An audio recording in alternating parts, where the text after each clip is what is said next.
NCERT mathematics class 11 প্ৰথম অধ্যায় সংহতিৰ এক্সাৰসাইজ নম্বৰ 1.4 ৰ কোৱেশ্চন নম্বৰ আমি 1 পৰা 5 লৈকে ডিসকাস কৰিছো। এইটো ভিডিওতে আমি কোৱেশ্চন নম্বৰ 6 ৰ পৰা ডিসকাস কৰি যাম বা আলোচনা কৰি যাম। তো চোৱা কোৱেশ্চন নম্বৰ 6 ত যদি আমি চাও কোৱেশ্চন নম্বৰ 6 ত ইয়াতে আমাক কোন প্ৰথমে আমাক কেইটামান সেট দিয়া আছে। ইয়াতে a মানে কোৱা হৈছে 3, 5, 7, 9, 11 আৰু এটা সেট আছে b সেটত কোৱা হৈছে 7, 9, 11, 13 আৰু এটা সেট দিয়া আছে c সেট কোৱা হৈছে 11, 13, 15 আৰু এটা সেট আছে d সেটত ইয়াতে কোৱা হৈছে 15, 17 এইকেইটা আমাক ইয়াতে দিয়া আছে মৌল। ওকে, তো তেতিয়া হলে আমি যদি চাও ইয়াৰ পৰা কোন প্ৰথমে আমাক ইয়াতে নাম্বাৰ 1 ত ওলাব দিছে a ইন্টাৰসেকশন b। তো চোৱা a ইন্টাৰসেকশন b তোমালোকে এক্সামত কেনেকৈ লিখিবা পোন প্ৰথমে ইয়াতে a এলিমেন্ট কেইটা লিখিবা ইয়াতে b এলিমেন্ট কেইটা লিখিবা মাজত ইন্টারসেকশন দিবা তাৰ পিছত তোমালোকে বহাই দিবা কোনটো কোনটো ভ্যালু আহিব ইয়াতে। ইন্টাৰসেকশন মানে কি মিল থকা, ইয়াতে a আৰু b ত মিল থকা, ইয়াতে মিল কি আছে 7 আছে ইয়াতে 7 আছে তো 7 টো মিল আছে, 9 আছে 9 আছে তো 9 টো মিল আছে, ইয়াতে 11 আছে ইয়াতে 11 আছে 11 টো মিল আছে। Number 2 b intersection c। ঠিক আছে, b আৰু c ত কি মিল আছে, ইয়াতে 11 আছে ইয়াতে 11 আছে তো 11 টো মিল আছে, ইয়াতে 13 আছে ইয়াতে 13 আছে সো 13 টো মিল আছে হৈ গল। এটা নেক্সট যদি চাও আমি question number 3 a intersection c intersection d,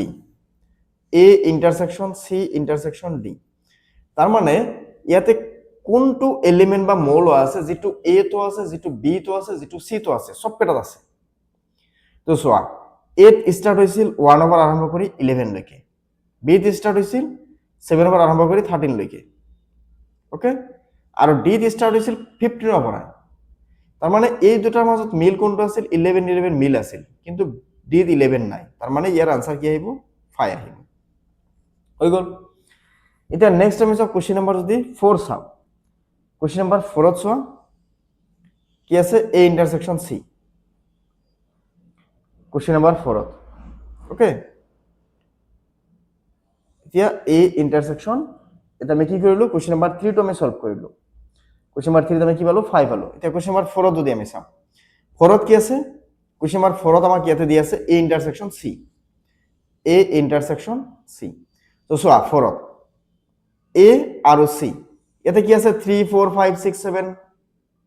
3, 5, 7, 9, 11 ইয়াতে আছে 11, 13, 15 তো মিল কোনটো আছে ইয়াতে 11 আছে ইয়াতে এটা 11 আছে তো 11 টো আমাক তো মিল আছে। নাম্বার 5 ত যদি আমি চাও নাম্বার 5 ত আমাক কি আছে এটা চোৱা নাম্বাৰ 5 ত ইয়াতে কি আছে b ইন্টাৰসেকশন d, b আৰু d ডেট 15 ৰ পৰা স্টার্ট হৈছে কিন্তু b আছে 13 লৈকে, তেতিয়াহলে ইয়াতে কি হ'ব ইয়াতে আমাৰ 5 হৈ যাব মানে একো নাই মানে কি 5। নাম্বার 6 ত যদি আমি চাও কি আছে a intersection b union c এনেকৈ দিয়া আছে, তো এটাকে আমি এইফালে সলভ কৰি দিয়া। Number 6 a ইন্টাৰসেকশন b union c। তো পোন প্ৰথমে এটা বস্তু মন কৰিবা ইয়াতে আমি b ইউনিয়ন c কাগজে আমি উলিয়াই ল'ব লাগিব। পোন প্ৰথমে আমি b ইউনিয়ন c উলিয়াই লম, তো b ইউনিয়ন c যেতিয়া ভ্যালুটো আহিব তাৰ লগত আমি a ৰ ইন্টাৰসেকশন কৰিম। তো ইয়াতে যদি আমি চাও ইয়াতে a মানে কিমান আছিল 3, 5, 7, 9, 11 ইয়াতে লিখি দিয়া 3, 5, 7, 9, 11 লিখিলো ইন্টারসেকশন b ইউনিয়ন c। চোৱাচোন b আৰু c যদি ইউনিয়ন কৰিলে আমি কি শিকিছিলো যে মিল থকাখিনি আহিব মিল নথকাখিনি আহিব, তাৰ মানে 7 আহিব 9 আহিব 11 আহিব 13 আহিব 9, 7, 11, 13 আহিল, ইয়াৰ পৰা 11, 13 লিখিলো বাকি থাকিল কি 15। তেতিয়া ইন্টারসেকশন মানে কি মিল থকা কি আছে ইয়াতে 7 আছে 7 আছে 9 আছে 9 আছে 11 আছে 11 আছে, তার মানে আমি কি লিখিম 7, 9, 11 হৈ গল। নেক্সট আমি চাও কোশ্চেন নাম্বার 7। কোশ্চেন নাম্বার 7 ত দিয়া আছে কি a intersection d, a intersection d।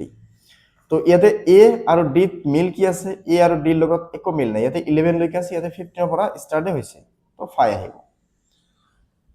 ইমান সলভ কৰিলো কোশ্চেন নাম্বাৰ আমি 7 সলভ কৰিলো। এটা চাও কোশ্চেন নাম্বার আমি 8 কোশ্চেন নাম্বার 8 ত কি আছে a intersection b union d। Question number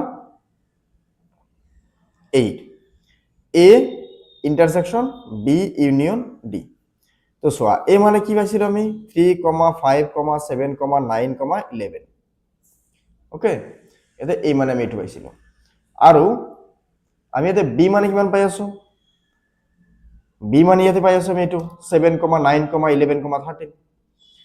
আৰু এইফালে ডি মানে এইটো পাই আছো সো এইটোৰ লগত মিল কিবা আছে না চোৱাচোন বিৰ লগত আৰু ডিল সৰি ইউনিয়ন কৰা হৈছে ইউনিয়ন কৰিলে কি মিল থকাখিনি মিল নথকা কিবা আহিব তো তেতিয়াহ'লে আমি কি লিখিম ইয়াৰ পৰা 7,9,11,13 ইয়াৰ পৰা 15,17 তেতিয়াহ'লে যদি আমি চাওঁ ইয়াৰ পৰা ইন্টাৰসেকশন মানে কি মিল থকা মিল কিমান আছে 7 আছে 7 আছে 9 আছে 9 আছে 11 আছে 11 আছে তেতিয়াহ'লে কোশ্চেন নম্বৰ 8 ৰ আনসাৰ কি আহিব 7 9 11 তেতিয়াহ'লে 7, 9, 11 হৈ যাব ইয়াৰ কাৰেক্ট আনসাৰ এতিয়া আমি লাষ্ট কোশ্চেন চাওঁ এইটো কোশ্চেন নম্বৰ 6 ৰ আই থিংক এইটো লাষ্ট কোশ্চেন না লাষ্ট নহয় এইটো সেকেন্ড লাষ্টৰ 10টা কোশ্চেন দি আছে ইয়াতে আমি এবাৰ 9 নম্বৰ সলভ কৰিম 9 নম্বৰ কোশ্চেনত ইয়াতে আমাক কি দি আছে তো 9 নম্বৰ কোশ্চেনত দি আছে ইয়াতে এ ইন্টারসেকশন বি এতে দি আছে এ ইন্টারসেকশন বি এতে দি আছে ইন্টারসেকশন বি ইউনিয়ন সি এটো দি আছে তো আমি যদি চাও ইয়াতে কোন প্ৰথমে আমি ইয়াৰ পৰা এ আৰু বিৰ ইন্টাৰসেকশন এৰ আৰু বিৰ মিল থকা কি কি আছে ইয়াতে মিল থকা ইয়াতে 7 আছে 9 আছে 11 আছে ইয়াতে 7 আছে 9 আছে 11 আছে তো আমি ইয়াতে লিখি দিও 7, 9, 11 তোমালোকে যদি বস্তুখিনি বুজি পাইছা তেতিয়া নিশ্চয় কমেন্ট কৰি জনাবা আৰু যদি বুজি পোৱাত অসুবিধা হয় সেইটো কমেন্ট কৰি জনাবা পৰৱৰ্তী ভিডিওতে আমি সেইখিনি বস্তু কাৰেকচন কৰিম দিয়া ওকে তো চোৱা 7, 9, 11 লিখিলো এটা ইন্টারসেকশন মাজত কি আছে বি ইউনিয়ন সি ইউনিয়ন মানে কি আছে মিল থকাখিনি আহিব মিল নথকাখিনি আহিব ইয়াতে 7 ৰ পৰা স্টাৰ্ট হৈ কিনে 13 লৈকে গৈছে ইয়াতে 11 আৰু 13 যেটো আছিল ইয়াতে আৰু এক্সট্ৰা আছে 15 তাৰ মানে কি আহিব 7, 9, 11, 13 আৰু 15 এতিয়ালে আমি ইয়াতে লিখিম 7, 9, 11, 13, 15 লিখিলো তেতিয়ালে এইবাৰ সহ এই দুটাৰ মাজত মিল কি কি আছে ইয়াতে 7 আছে 9 আছে 11 আছে 7 আছে 9 আছে 11 আছে তেতিয়ালে আমাৰ 9 নম্বৰ কোশ্চেন আনসাৰ কি আহিব 7, 9, 11 তো হৈ গল আনসাৰ কোশ্চেন নাম্বাৰ কিমান আছিল তো কোশ্চেন নাম্বাৰ আছিল 9 ৰ সমাধান এটা আমি question number 10 question number 10 two যেটো এটো 6 নম্বৰ কোশ্চেনৰ লাষ্ট প্ৰবলেম হয় তো কোশ্চেন নাম্বার 10 ত আমাক ইয়াতে দি আছে A union D B union C A union D intersection B union C আমি এটো লিখি ললো ওকে এটাকে আমি ইয়াতে লিখি ললো এবাৰ আমি ইয়াতে মিলাই কিনে চাব লাগিব ইয়াতে ইউনিয়ন খিনি ভ্যালু কি কি আহে সো এ আৰু ডি এতে ইউনিয়ন কৰিলে কি মিল থকা কিনি আহিব মিল নথকা কিনি আহিব এত কি আছিল 3 5 7 9 11 ডিত কি আছিল 15 আৰু 17 এতিয়ালে আমি ইয়াতে কি লিখিম ইয়াতে আমি লিখিম 3, 5, 7, 9, 11, 15, 17 ইন্টারসেকশন বি ইউনিয়ন সি বি আৰু 6 যদি আমি ইউনিয়ন কৰো তেতিয়ালে মিল থকা কিনি কি আহিব 9 7 9 11 13 11 13 15 তেতিয়ালে আমি ইয়াৰ পৰা পাম 7 9 11 13 15 হৈ গল তেতিয়ালে ইন্টারসেকশন মানে কি মিল থকা মিল কি কি আছে ইয়াতে 7 আছে 7 আছে 9 আছে 9 আছে 11 আছে 11 আছে 15 আছে 15 আছে তেতিয়ালে আমি ইয়াৰ পৰা লিখি দিম 7, 9, 11, 15 সো এটা হৈ যাব কোশ্চেন নাম্বার 10 ৰ সমাধান সো আমি এই ভিডিওত কোশ্চেন নাম্বাৰ 6 ৰ সমাধান উলিয়ালো এতিয়া আমি নেক্সট কোশ্চেন নাম্বার কি আছে আমাক 7 আছে তো 7 টো একে দি আছে আমি জাস্ট ইন্টারসেকশন ইউনিয়ন উলিয়াব লাগে পোন প্ৰথমে এটো কবি তালিকাকৰণ পদ্ধতিত বনাই কেনে তো পোন প্ৰথমে যদি চোৱা এটা আমি এটো তালিকাকৰণ পদ্ধতি আমি বনাই লওঁ তো কোশ্চেন নাম্বার 7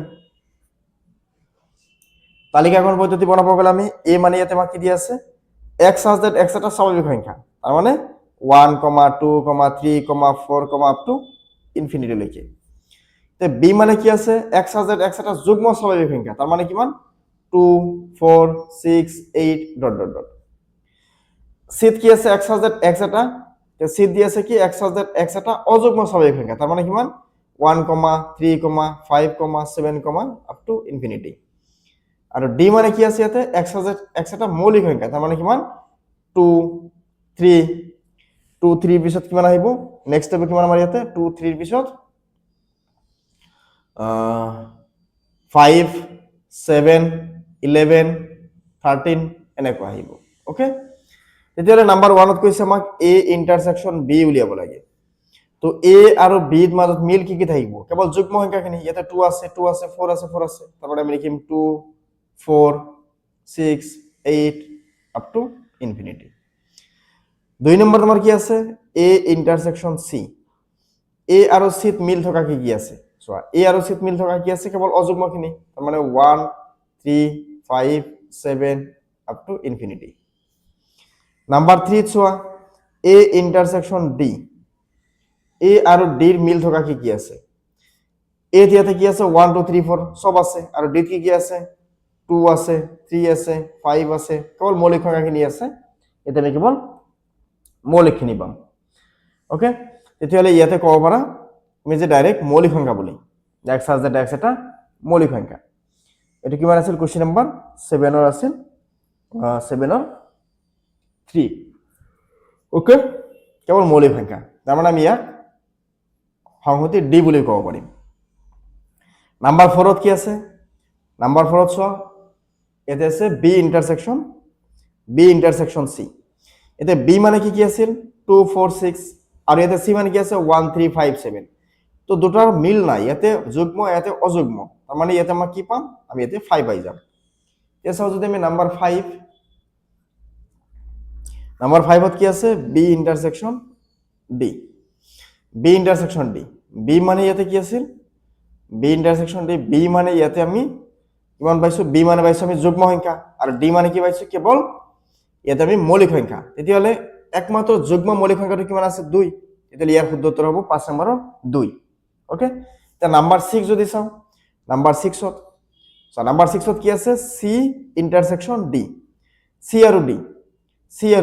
c ত কিমান আছে 1 আছে 3 আছে 5 আছে আৰু d কি আছে 2 আছে 3 আছে 5 আছে 7 আছে তো ইয়াতে আমি এটা বস্তু গম পাম মৌলিক সংখ্যা যিমান আছে সব কি হয় অযুগ্ম হয় একমাত্ৰ 2 ৰ বাদে কেৱল 2 হৈছে কি এটা যুগ্ম মৌলিক সংখ্যা এতিয়া আমি যদি এই দুটাৰ ইন্টাৰসেকশন উলিয়াব যাও c আৰু d তো চোৱা c আৰু d ৰ আমি যদি ইন্টাৰসেকশন উলিয়াব যাও তেতিয়া আমি কেৱল ইয়াতে কি পাম যে কেৱল এই অযুগ্ম যেখিনি মৌলিক সংখ্যা আছে আমি এই অযুগ্ম মৌলিক সংখ্যাখিনি পাম তেতিয়া এটুক আমি এনেকে লিখিব পাৰি যে x such that x এটা অযুগ্ম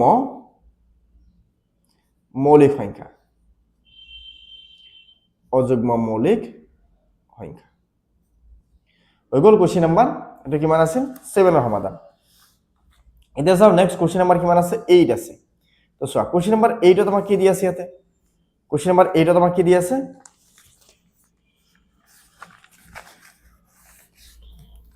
কোশ্চেন নাম্বাৰ 8 ইয়াতে কোৱা হৈছে যে তলৰ কোনজোৰ সংহতি অসংযুক্ত মানে কি অসংযুক্ত মানে জয়েন নথকা একেলগে নথকা যে আমি যদি চাও ইয়াতে পোনপ্ৰথমে নাম্বাৰ 1 ত কি কৈছে 1 2 3 4 দি আছে আৰু বেলেগ এটা সেট যেটো দি আছে এটোত কি কৈছে x এটা স্বাভাৱিক সংখ্যা যেটো 4 বা তাতকে ডাঙৰ 6 বা তাতকে সৰু তেতিয়ালে চোৱা এই দুটা সংহতিৰ মাজত কোনো মৌল মিল আছে না ইয়াতে 4 আছে ইয়াতে 4 আছে গতিকে এটো অসংযুক্ত নহয় আমি যদি 2 নম্বৰটো চাও ইয়াতে কি আছে a e i o u ইয়াতে কি আছে e আছে তো এটোৰ লগত এটা মিল আছে গতিকে এটো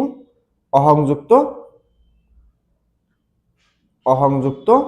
নহয় নাম্বাৰ 3 চোৱাচোন কি আছে নাম্বাৰ 3 x এটা কি আছে যুগ্ম খণ্ড সংখ্যা যুগ্ম মানে কি 2 4 6 এনেকা আছে আৰু এটা কি আছে x এটা অযুগ্ম তাৰ মানে 1 3 5 7 9 এনেকা আছে তো এই দুটাৰ মাজত কোনো এলিমেন্ট মিলে নাই গতিকে আমি কি কম therefore এটো কি হ'ব অসংযুক্ত হয় ওকে এতিয়া নেক্সট আকৌ আমাক দি আছে কোশ্চেন নাম্বাৰ 9 ত কেইটামান মাইনাছ দিয়া আছে প্লাছ দিয়া সৰি মাইনাছ বা ডিফাৰেন্স উলিয়াব দিয়া হৈছে তো আমি এইখিনি ডিফাৰেন্স নেক্সট ভিডিঅ'ত আমি ডিসকাস কৰিম দিয়া ওকে থ্যাংক ইউ